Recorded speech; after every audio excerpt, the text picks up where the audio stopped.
Hello everyone, कैसे हो आप सभी। तो ये देखिए हम नए रूम में आ गए हैं और ये है हमारा नया रूम। ये होटल का रूम है।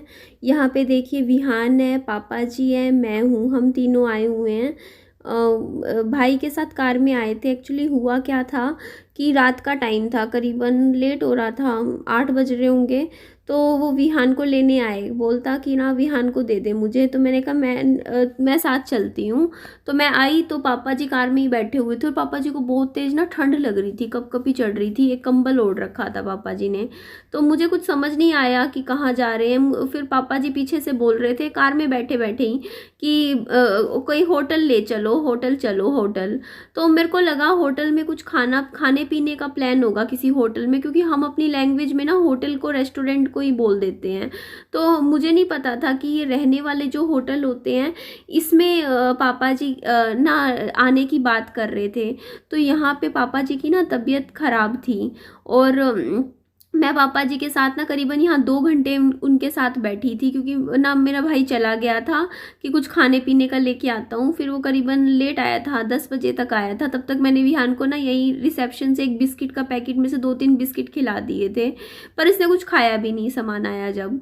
तो यहाँ पापा जी की हालत देखो कैसी हो रखी थी। अब मैं आपको पूरी बात बताती हूँ हुआ क्या। कि मेरा ना एक्चुअली क्या था कि मैंने ना रूम देख रखा था जैसे रहने के लिए प्रॉपर, विहान को लेके जैसे मैं चली जाऊंगी। अभी बात मैं आपको पूरी बताऊंगी, उससे पहले आप पहले तो ये देख लो। ये फ्रेंच फ्राइज वगैरह मेरा भाई लेकर आया था, ये फ्रूट चाट था, उसके अलावा थाली खाना भी लेकर आया था। ये देखिए ये थाली थी, इसमें पनीर था, दाल थी, एक ये मिक्स सब्जी थी जो होती है ना, और ये चटनी काफ़ी तीखी थी, अच्छी थी। और 3 रोटी थी, 3-4 रोटियां थी। तो मैंने 2 रोटी खा ली थी, विहान ने कुछ नहीं खाया, पता नहीं अभी वो रिकवर हो रहा है ना। तो बस ये देखो ये फ्रूटी पी ली थी इसने। बस फ्रूटी पीने के बाद इसने कुछ भी नहीं लिया। तो यहाँ पे 10 साढ़े 10 बजे मैं वापस घर की तरफ आई थी। तो अभी भी मेरे दिमाग में यही चीज़ चल रही थी, रात को भी मैं रोई भी थी, रात को लाइव कर रही थी तब भी रोई थी। तो उसके बाद ये नेक्स्ट डे आ गया था, सुबह सुबह मैं तैयार होके बाहर निकल गई थी। विहान को करीबन 6:30 बजे मैं घर से निकल गई थी और ये मैं वापस आने का मैंने शूट लिया था। मैं करीबन आना जाना मैंने किया। मैं गई तो बस में, मतलब बस में बैठ के मैं गई और उसके बाद आते हुए मैंने ऑटो कर लिया। तो यहाँ मैं बताती हूँ मैं गई किस पर्पज़ से थी। मैं रूम देखने के लिए ही गई थी कि ना मुझे रूम पसंद आ जाए, क्योंकि मैंने 2-3 जगह बात कर रखी थी, बस मुझे देख के पसंद करके डन करना था। और ये देख सकते हो मेरा सामान भी सब कुछ पैक था, ये सारे बैग क्या सब कुछ। और मैं चाहती, मेरा मेरा काम पूरा डन था। मैं पैसों की बात भी कर चुकी थी, मैंने फ़ोन पे मुझे उन्होंने दिखा भी दिया था कि कहाँ पे है कैसा है, क्योंकि मैंने एक्चुअली OLX पे डन कर दिया था। OLX पे क्या होता है ना, रूम वगैरह दिखा देते हैं, फ़ोटोज़ होती है, और बात भी OLX पे मेरी हुई थी।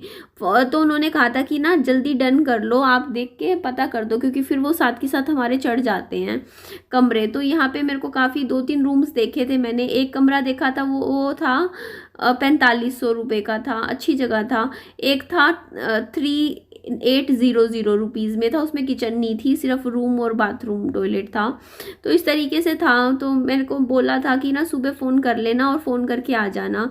तो अब देखिए मैं सारा सामान वापस खोलूँगी आने के बाद और वापस दोबारा से जचाऊँगी। अब ये हुआ क्या, ऐसा बीच में क्या चीज़ें हुई, मैं अब आपके साथ शेयर करती हूँ। देखिए सबसे पहली चीज़ तो ना रीज़न ये था कि देखिए मेरे पापा जी की कल रात को तबीयत ज़्यादा ख़राब थी, काफ़ी ख़राब हो रखी थी। और मेरे पापा जी पता है बहकी बहकी बातें कर रहे थे रात को, क्योंकि मैं 2 घंटे पापा जी के साथ बैठी थी। तो पापा जी ऐसे बोल रहे थे मेरे को कि ना निधि हमारे परिवार में ना हर कोई अगस्त में ही जाता है, अब इस बार मेरा नंबर है, मैं जाऊँगा अगस्त में, बस मैं अब क्या पता आज रात को सोऊँ सुबह तक बचूँ ही ना। मतलब ऐसी ऐसी बातें मेरे सामने कर रहे। मैं बोल रही पापा जी आप इस तरीके की बात क्यों कर रहे हो। बोलते नहीं मुझे नहीं लग रहा कि अब मैं बचूंगा, मेरी तबीयत ज़्यादा ख़राब है, ऐसी ऐसी बात कर रहे। बोलते मेरे को अपना दिख रहा है, मैं नहीं अब बचूंगा। तो मैं कहती पापा जी ऐसा कुछ नहीं है, अभी 2-3 दिन में आपको इसलिए लग रहा है क्योंकि मैं भी बीमार हुई थी बीच में, ये ना वायरल है, आपके सबके हम सबके एक बार हुआ है। तो काफ़ी बीमारी मैं भी हुई थी, मुझे भी ठंड लग रही थी, तबीयत मेरी भी ख़राब थी, पर 3-4 दिन में निकल जाएंगे ना, तो उसके बाद ये ठीक हो जाएगा। पापा जी बोलते मेरे को जीने की ना इच्छा सी नहीं बची, मुझे जीना नहीं, मतलब इस तरीके की बात कर रहे मेरे सामने। तो एक कारण तो मेरे को ना, फिर मैं घर आई तब भी मेरे दिमाग में यही था कि मैं रूम लूँगी, मैं चली जाऊँगी। कहीं न कहीं माइंड में थी वो चीज़ें, रात को भी मेरे माइंड में यही था कि नहीं मुझे जाना है, जाना है। तो उस लेकिन ना कहीं न कहीं दिमाग में ये चीज़ें भी चल रही थी कि देखो पापा जी को ना वैसे बीमार हैं, बीमारी में उनको पता चलेगा कि लड़की घर छोड़ के चली गई, बच्चा लेके, उनको कितनी टेंशन हो जाएगी। और उन्होंने मेरे को एक लाइन बोली थी कि मेरी जीने की इच्छा ख़त्म हो चुकी है। ये बात मुझे बोली थी जब मैं 2 घंटे होटल में उनके पास बैठी थी पापा जी के साथ रात को, कल रात की बात है। तो मुझे एक बात बताओ, जब फादर ये बात बोल रहे हो और उसके बाद उनको एक और न्यूज़ सुनने को मिले कि हाँ लड़की भी चली गई घर से, तो वो कितनी टेंशन में आते और उनकी कितनी इच्छा, थोड़ी बची कुछ इच्छा जो विहान को देख के वो जी रहे हैं, हमें देख रहे हैं, वो भी उनकी टेंशन में और ज़्यादा हो जाती। तो एक तो कारण मैंने ये था कि मैंने अपना फैसला बदला। मैंने कहा नहीं निधि, तो अपना जो भी चीज़ें हैं उनको टाइम पे छोड़ दे और अपना जो भी है सामान दोबारा से लगा ले सारा। मैंने अब देखो दोबारा खोला है, कितना टाइम लग जाता है। विहान भी यहाँ बैठा है, विहान भी अभी रिकवरी कर रहा है। अभी इसको डायपर पहना दिया था सुबह सुबह मैंने, क्योंकि मुझे काम करना था, काफ़ी लग गया था टाइम मुझे। तो अब मैं बात बताती हूँ। देखिए ये तो थी मेरे पापा जी की बात। अब मेरी मम्मी की बात मैं बताती हूँ। देखिए मेरी मम्मा रात को मेरे सामने रो रहे थे, रोने लग गए, ठीक है, मेरे सामने हाथ जोड़े कि निधि मत जा मत जा, मैं विहान के बिना नहीं रह सकती, मैं विहान चाहिए मेरे को, मतलब ये चीज़ें कह रहे।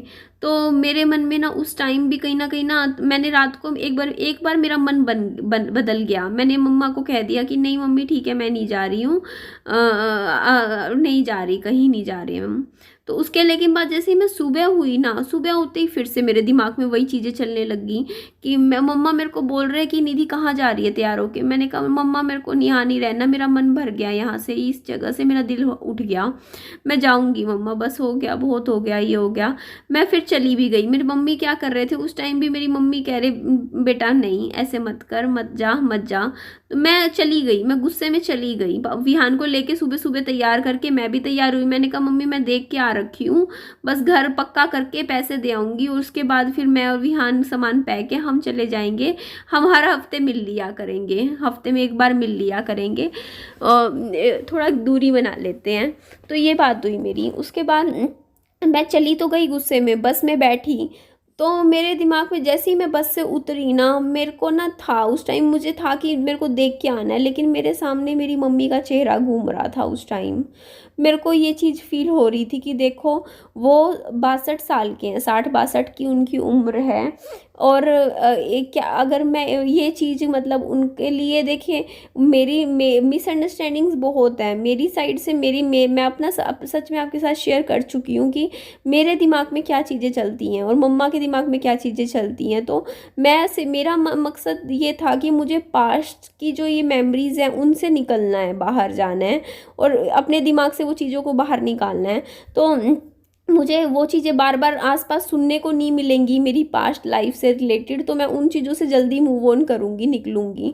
तो ये चीज़ मेरे मन में थी कि मैं थोड़ा सा अपना माइंड को थोड़ा सा आगे लेके जाऊँगी, मतलब इन चीज़ों से माइंड को, दिमाग को थोड़ा निकालूँगी, क्योंकि मेरे को इफ़ेक्ट कर रही हैं ये चीज़ें। तो ये चीज़ हुई। तो लेकिन मेरे को जब मैं गई ना वहाँ पर, रोड पे खड़ी थी, तो मेरे को ना एकदम से मेरी मम्मा का ना वो मायूस सा चेहरा नज़र आ गया। मतलब दिमाग में आया कि देखो मेरी माँ उदास थी, बहुत उदास, और मैं यहाँ से चली जाऊँगी तो मेरी मम्मी अकेली घर में रहेंगी, अकेली रह जाएंगी वो। और अभी वो एक छोटे बच्चे के को देख के जी रही हैं, तो मैं उनसे उनकी खुशी छीन रही हूँ कहीं ना कहीं, मुझे ऐसा लगा। तो मुझे ना ऐसे रियलाइज़ हुआ जैसे ही मैं मतलब वहाँ गई ना, मैंने वापस का ऑटो पकड़ा और मैं फिर वापस घर आई। और घर आई ना तो मेरी मम्मी ना रास्ते में बाहर मतलब कहीं रोड पे अकेली घूम रही थी और वो बहुत ही ज़्यादा डिप्रेशन में लग रही थी। मेरी मम्मी डिप्रेशन में लग रही थी, रोड पे घूमते हुए अकेली थी, मतलब सिर झुका के, मतलब होता नहीं अपनी ही दुनिया में ऐसे चल रही थी। और एकदम से जब मैंने आवाज़ दी ना मम्मी कह के, क्योंकि मेरी मम्मी ने सोचा कि निधि चली गई अब विहान को लेके, अब ये बस पैसे दे आएगी और ये बच्चा लेके सामान लेके यहाँ से चली जाएगी, अब क्या होगा। तो मेरी मम्मा को जैसे ही मैंने आवाज़ दी ना मम्मी बोल के, मेरी मम्मी ने एकदम से पीछे मुड़ के देखा और एकदम से विहान को गले लगा लिया। आजा मेरा बच्चा, आजा आजा तू आजा, मतलब एकदम से उसे गले लगाया। तो इस पॉइंट पे ना मुझे ऐसा थोड़ा सा रियलाइज़ हुआ कि निधि, थोड़ा सा ना चीज़ों को मतलब तू अगर यहाँ से चली जाएगी ना विहान को लेके, तो सब कुछ ख़राब हो जाएगा। तेरे पापा जी हैं जिनकी छोटी सी आस है, विहान को देख के थोड़ी खुश हो रहे हैं, और वो इतने ज़्यादा बीमार हैं इस टाइम, और ऐसे बीमारी में तू घर छोड़ के नहीं जा सकती। अभी उनको भी ठीक होने दो, और फिर उनको भी लगेगा कि मेरे से तो इस बारे में ढंग से बात भी नहीं करी। अभी तो उनकी इतनी हालत ही नहीं है कि मतलब इन सब बातों के बारे में सोच सके। तो इसीलिए मैंने ये फ़ैसला लिया कि नहीं। और दूसरी चीज़ ना, मेरे को सबने समझाया कि बोलते अगर अगर वो आ रही हैं, ये इस तरीके के क्लैशेस हो रहे हैं आपके और मम्मी के बीच में, तो अब 2 घर हैं, अब एक घर तो है नहीं, तो दूसरे घर में जैसे अब पंखा बिजली का कनेक्शन हो चुका है, पंखा लग जाएगा, उसके बाद जैसे थोड़ी सी दूरी बना लो कुछ टाइम के लिए, कि मतलब अगर चीज़ें अगर इस तरीके से आपके पास, तो ऐसा नहीं है कि ना एक घर है, 2 घर हैं, तो एक घर में मम्मा रह लेंगे पापा जी, एक घर में आप विहान के साथ रह लो, ये बात हुई। और अभी क्या होता है कि 24 में से 24 घंटे साथ में रहते हैं, और फिर बातें निकलती हैं, बातें बोली जाती हैं, मैं बोलूँ या मम्मा बोले, तो इससे क्या होता है कि टेंशन्स बनती हैं। लेकिन थोड़ा सा दूरी बना के चलेंगे तो सब ठीक हो जाएगा। और फिर मेरे को ये चीज़ लगा कि चलो ठीक है, मेरे को ये भी पता है कि अगर मम्मी ने मुझे कुछ बोला है, तो वो बात मम्मी क्यों बोल रहे हैं, क्योंकि वो दिमाग में मम्मी के बार बार घूम रही हैं। अब मैं ये चीज़ सोच के देखनी थी कि अगर तेरे दिमाग में वो चीज़, अब मान लो मैं थोड़ी मजबूत होके चल रही हूँ, पर हर कोई इतना मजबूत नहीं होता। मैं उम्मीद करती हूँ कि मम्मी में बिल्कुल मजबूत होके बिहेव करेंगे, इस बारे में बिल्कुल बात ही नहीं करेंगे, तो मैं मम्मी जैसी नहीं बन सकती, मम्मी मेरे जैसे नहीं बन सकते। तो मम्मी का नेचर अलग है।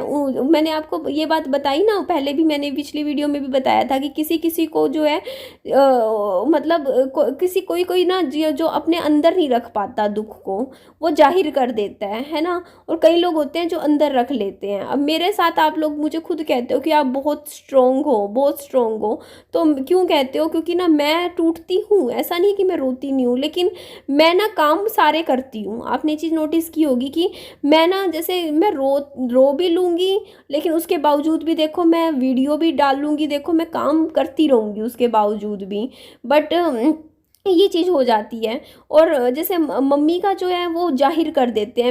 मैं सोचती हूँ कि मम्मी ना, कोई बात है उनको बुरी लगी, अगर मान लो कि पास्ट में ये चीज़ गलत हुई, कि मतलब उनको, मतलब मैं उनको उनका जेवर वापस नहीं मिला मेरी मम्मा का, या फिर उनको उनका कपड़ा दिया हुआ चीज़ें वापस नहीं मिली। देखो जो बात है तो है, गलत तो है, मुझे भी पता है, बुरा तो मुझे भी लगता है, कई बार मैं भी हर्ट हो जाती हूँ। बट मैं कोशिश ये करती हूँ कि मैं ज़्यादा हर्ट, बहुत बार ये चीज़ें मेरे दिमाग में ना चले। लेकिन जो फील करने वाला बंदा होता है, देखो मैं क्या है, मैं प्रैक्टिकली सोचती हूँ। मैं ये सोचती हूँ कि देखो निधि, जो चीज़ अपनी नहीं, जो चली गई उसके बारे में सोचने से बढ़िया है जो है उसे संभालो। ये मेरी सोच है। अब मेरे को पता है कि मेरा जो जेवर था वो जा चुका है, मुझे नहीं मिलना अब, तो उस जेवर के बारे में सोच सोच के मैं क्यों दुखी हूँ, बल्कि मेहनत करूँगी, थोड़ा पैसा कमाऊँगी, तो मैं दोबारा से जेवर बना लूँगी अपना। तो मैं ये चीज़ सोचती हूँ। लेकिन मेरी मम्मी कैसे सोचते हैं, वो फील करते हैं और उन्हीं चीज़ों के बारे में बैठे सोचते रहते हैं कि यार वो चीज़ चली गई, ये चीज़ गलत हुई, ऐसा नहीं करना चाहिए था। देखो वो माँ है और उनको भी दुख होता है। सोच के देखिए कि उनको ये फील होता है कि देखो उनकी बेटी के साथ, देखो हमने इतने अरमानों से शादी करी, इतना दिया लिया करके पूरा किया, उसके बाद भी मतलब वो सबसे बड़ी दुख की बात मेरी माँ को ये लगती है कि ठीक है दिया लिया था, नहीं वापस करना था, लेकिन मेरी बेटी को बिल्कुल ही मतलब दुत्कार दिया, है ना, बिल्कुल दुत्कार दिया। मतलब एक मतलब बच्चे के साथ उसकी ऐसी सिचुएशन थी, मैं खड़ी थी, बेचारी अकेली खड़ी हुई। लेकिन पता है कल आज ना मेरी मम्मी को भी बहुत बड़ा सबक मिला। मेरी मम्मी ने मुझे बताया कि ना एक्चुअली यहाँ पे ना एक मिस्त्री भैया ना साथ में काम कर रहे हैं। मेरी मम्मी को ना वहाँ, हमारा जो नया घर है ना, वहाँ पे कुछ स्लैब वगैरह का काम करवाना है उनसे। तो मेरी मम्मी दुखी थी भाई, मैं चली गई थी आज गुस्से में, तो पीछे से ना मेरी मम्मी ना बात बताने लग गई। मिस्त्री भैया थे ना वो, उनको बोलती कि ना मेरी तो ना बेटी देखना 2 साल 2.5 साल शादी को हुए थे, एक छोटा सा 45 दिन का बच्चे के टाइम मेरा जमाई चला गया। मेरी बेटी तो देख लो फिर ससुराल वालों ने रखी नहीं, फिर यहाँ पे आई और यहाँ पे आके 2 साल में देखो अब अपने घर में बैठी है, बस घर बना लिया, अकेली है, बस ये है वो है। मतलब मम्मी ने अपना दुख ना एक अजनबी के सामने जाहिर कर दिया आज। पर उस अजनबी ने जब अपनी कहानी बताई ना, तो मेरी मम्मी को अपना दुख बहुत छोटा लगा, और बल्कि मुझे भी अपना दुख छोटा लगा। उस अजनबी, पता है उन मिस्त्री भैया ने क्या बोला, मेरी मम्मी को बोला कि आप तो बहुत लकी हो कि आपकी बेटी सही सलामत आपके घर आ गई। जेवर सोना चांदी सब गया तो पैसा गया तो गया, पर आपका जो बच्चा है द्योता है आपके घर में है, सुरक्षित है। आपकी बेटी आपके घर में है, सुरक्षित है, आंखों के सामने आपको चलती फिरती घूमती नज़र आ रही है। मेरी बेटी को तो मेरे जमाई ने ही ख़त्म कर दिया, और आज 20 साल की जेल काट रहा है, 20 साल की जेल लगी हुई है उसको और उनके परिवार में। और मैं तो आज रो रहा हूँ, 21 साल की मेरी बेटी थी, और मैं ये सोच सोच के दुखी हो रहा हूँ कि काश उन लोगों ने पैसा भी मैं हर महीने भिजवाया करता था, वो पैसा ले लेते, सब कुछ ले लेते, लेकिन अगर बेटी को रखना नहीं था तो तलाक दे देते, मैं दूसरी जगह अपनी बेटी की शादी कर लेता। लेकिन मेरी बेटी को हमेशा के लिए ख़त्म कर दिया। बस फ़ोन आया सीधा और कहा कि तुम्हारी बेटी तो कर दी इन्होंने, इसके पति ने, अब इसको ले जाओ। एक्चुअली वो कुछ था, वो स्मैकी स्मूकी था। तो ये बात ना उन्होंने बताई, मतलब उस मिस्त्री भैया ने रोते हुए, और कई सालों की बात हो गई, बोलते कि ना उसको तो जेल हो गई, जमाई को तो 20 साल की, बट मैं आज तक पछता रहा हूँ मैंने क्या सोच के उस घर में अपनी बेटी दी। सीधी सी थी, बिल्कुल सुंदर थी, कोई कमी नहीं, शरीफ सी थी, बस शराफत में मारी गई। तो ये बात बोली और रोते हुए बोला कि आपकी बेटी आपकी नज़र उसके सामने तो है, जेवर जुवर जो गया सो गया, वो तो जिंदा है ना, कम से कम सुरक्षित है लड़की तो, और द्योता भी है। आप तो खुद को लकी समझो। काश मैं आप मेरी बेटी मुझे वापस मिल जाती तो चाहे सब कुछ चला जाता, मुझे तो मेरी बेटी चाहिए थी। ये बात ना मेरी मम्मी ने आके मुझे बताई कि ना वो मिस्त्री भैया ऐसे बोले। मैंने उनको अपनी स्टोरी बताई मेरी बेटी की, तो वो बोलते कम से कम आपकी बेटी जिंदा तो है, आपका द्योता जिंदा है, वो आप सामने दिख रहे हैं हंसते खेलते, तो बाकी चीज़ों को छोड़ दो, मतलब ऐसे समझाया उन्होंने। तो वो चीज़ ना फिर मेरी मम्मी को भी कहीं ना कहीं फील हुई ये चीज़ कि हाँ वो, अब मेरी मम्मी की भी ये दिक्कत थी कि वो अपनी ब्लेसिंग्स नहीं देख रहे, वो ये नहीं देख रहे कि उनके पास अभी क्या है, वो ये देख रहे हैं कि उनके पास क्या नहीं है, क्या चला गया उनकी लाइफ से। और मेरा नज़रिया लाइफ को देखने का यही है कि ना मैं वो देखती हूँ कि मैं अब इस सिचुएशन में अच्छे से अच्छा क्या कर सकती हूँ। मैं यही कर सकती हूँ, देखिए कि ना अपना काम में लगी रहूँ, थोड़ा वीडियो वगैरह का काम करती रहूँ, यूट्यूब का थोड़ी बहुत अपनी किस्तें भरती रहूँ टाइम से, कुछ और आगे देखो, अब आगे मेरे को भी कुछ ना कुछ और देखना पड़ेगा यूट्यूब के अलावा, कुछ ना कुछ कैरियर वगैरह करना है, क्या काम कर सकती हूँ मैं, तो उस पर मैं फोकस करना चाह रही हूँ। और इसीलिए ना अभी मेरी मम्मा ने यही कहा है कि मैं भी आगे से सुबह उठ के हम ना इस तरीके की पुरानी चीज़ें लेके बैठेंगे नहीं कि ये हुआ वो हुआ, आपस में बातचीत होती है और फिर मेरा भी दिमाग ख़राब होता है, तेरा भी दिमाग ख़राब, मैं भी सोच में बैठ जाती हूँ सोचने, फिर तू भी सोचने बैठ जाती है, और घर में भी माहौल ख़राब होता है, टेंशन्स होती हैं, उससे बढ़िया आगे की देखनी है। अब मेरी मम्मी ने भी यही बोला। फिर मेरी मम्मी बोलती कि ना, मेरी शादी के बारे में भी बोलने लग गई थी, चलो ऐसे ही थोड़ा सा बोलती कि ना हाँ वैसे तो ना दूसरी शादी भी कर सकती है निधि तू, फिर खुद से ही देख के बोलते, सुबह के बोलते, बट आजकल दुनिया पैसे पे मरी पड़ी है निधि, भरोसा नहीं है किसी का। फिर वही पैसे पैसे के पीछे, मतलब ऐसे ये सब हो जाता है, घबरा गए, मतलब पहले खुद से बोलते फिर घबरा गए। तो ठीक है, आपके साथ मैं शेयर करूँगी, मेरे को टाइम ही नहीं मिल रहा था, ये देखो ना घर का, बस ये मैंने जो अलमारी थी ना, ये मैंने यहाँ पे रख दी, ये वाली जो मेरी ओपन अलमारी थी, या इसमें मैंने सारे कपड़े जचा दिए अपने पहनने के, मम्मी के, और थोड़ी बेड शीट्स वगैरह बिछा के लगा के, आप बताइएगा, मैंने इधर कोने में लगा दी है क्योंकि ना बीच में थोड़ी सी जगह बन जाएगी, खुला डुल्ला सा हो जाएगा। अब घर देखो ना यहाँ पे कितना स्पेस निकल आया है, और पहले तो ये बिल्कुल भी स्पेस नहीं था, यहाँ खाली जगह बन गई ना, ये देखो बीच में कितनी सारी खुली डुल्ली सी। बस यही मैंने सोच के ये काम किया, मैंने कहा यहाँ पे लगा देते हैं। तो काफ़ी कुछ 2-4 दिन बहुत डिस्टर्बिंग गए, घर में कई दिन ही जा रहे हैं। पहले विहान बीच में बीमार हो गया था, उसके बाद फिर आपको पता ही है घर में टेंशन्स हो गई इतनी ज़्यादा पुरानी चीज़ बातों को ले लेके, और उसके बाद फिर पापा जी बीमार, हम लोग भी बीमार हो गए थे, और अभी फिर सनी की भी, इनकी भी बरसी आ रही है 2-4 दिन बाद, तो वैसे ही थोड़ा सा मूड ख़राब सबका रहता ही है इन चीज़ों की वजह से। तो ठीक है, देख लिया अपने स्टोर रूम का पूरा मैंने क्लीन कर दिया, इसे थोड़ा सा जचाया है, इसी काम में लगी हुई थी। सारा सामान वापस खोल के जचा के वापस रख दिया मैंने कहा माँ बाप का दिल दुखा के नहीं जा सकती मैं, कोई और खुशी की बात होती तो मैं चली जाती, खुशी खुशी जाना है। तो ठीक है जी, चलिए अपना ध्यान रखिए, खुश रहिए, वीडियो को लाइक और सब्सक्राइब चैनल को कीजिए।